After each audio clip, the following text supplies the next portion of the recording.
ઘર સુધી તો સેજલે આવી જવું જોઈતું હતું. મેં હમણાં અડધો કલાક પહેલા ફોન કર્યો ત્યારે તો મને કે રિક્ષામાં બેસી ગઈ છે. વિચારીને જાગરણ કર્યા પછી આરામ કરવા જ નથી મળ્યો. અરે સેજલ બેટા આવી ગઈ તો? હા વાહ, બેસ. થાકી ગઈ હોઈશ ને? કિંજલ બેટા પાણી લઈ આવતો. હા મમ્મી. અને સેજલ જમવાનું તૈયાર છે, જમી લે અને પછી જઈને સૂઈ જા.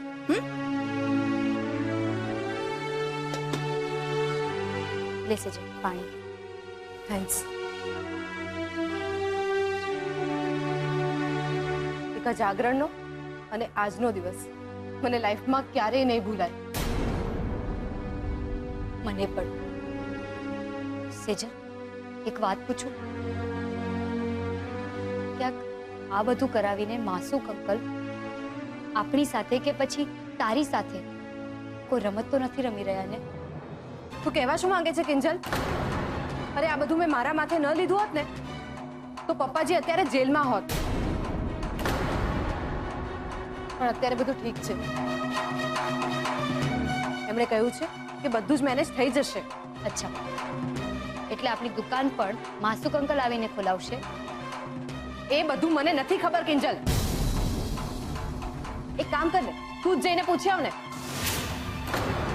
અને કાં તો પછી હું જ એક કામ કરું છું, આ સગાઈ જ તોડી નાખું છું, એટલે પતે વાત. સેજલ બેટા આમાં સગાઈ તોડવાની વાત ક્યાંથી આવી? હું તો જસ્ટ પૂછી રહી છું. ખબર છે મને તારું જસ્ટ પૂછવાનું. આમ પણ તને સંબંધ તોડતા જ આવડે છે ને?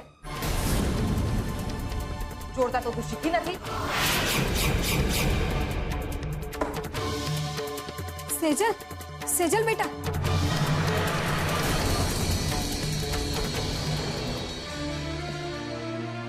થાકી ગઈ છે બિચારી અને કદાચ ડરી પણ ગઈ છે. તું મન પર ના લેતી. હા બેટા. અને કાં તો પછી હું જ એક કામ કરું છું, આ સગાઈ જ તોડી નાખું. આ સગાઈ એટલે પતે વાત, એટલે પતે વાત, એટલે પતે વાત.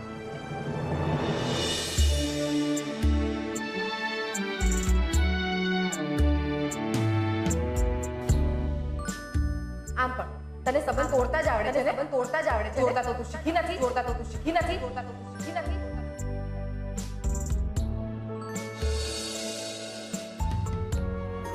કિંજલ, હા શું થયું બેટા?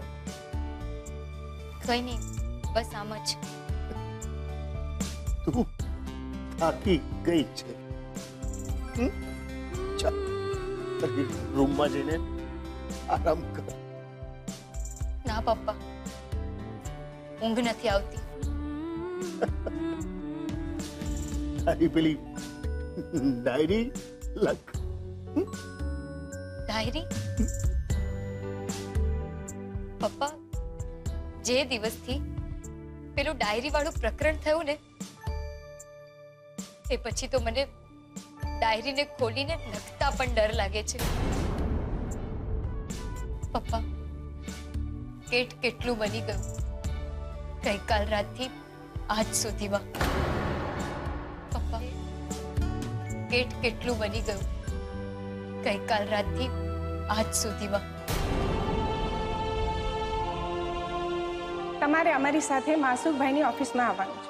અમારા ડિપાર્ટમેન્ટે સંઘવી કન્સ્ટ્રક્શનની ઓફિસમાં ઇન્કમ ટેક્સની રેડ પાડી છે અને ત્યાંથી અમને 1 કરોડ રૂપિયા રોકડા મળી આવ્યા છે. તમે બે બહેનોએ ચલાવ્યું છે શું? હા, પૂરી દુનિયાની રોકડ લૂંટીને ઘરમાં ભેગી કરવાની છે કે? હા, તમે શું બોલી રહ્યા છો? આ હું નહીં, અહીંયા મળેલા રૂપિયા 3 લાખ બોલ્યા છે. એ સાંભળ્યું કે નહીં? શટર બંધ કર.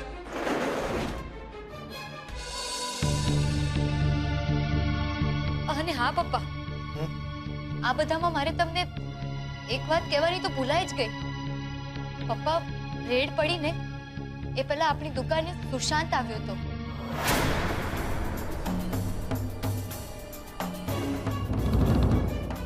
સુશાંત? હા. કેમ? એ તો હવે એને કોણ પૂછે. પણ પપ્પા, તમને ખબર છે એ મારા માટે ફૂલો લાવ્યો, ચોફી પણ પીધી ને આપણી દુકાનના વખાણ પણ કર્યા.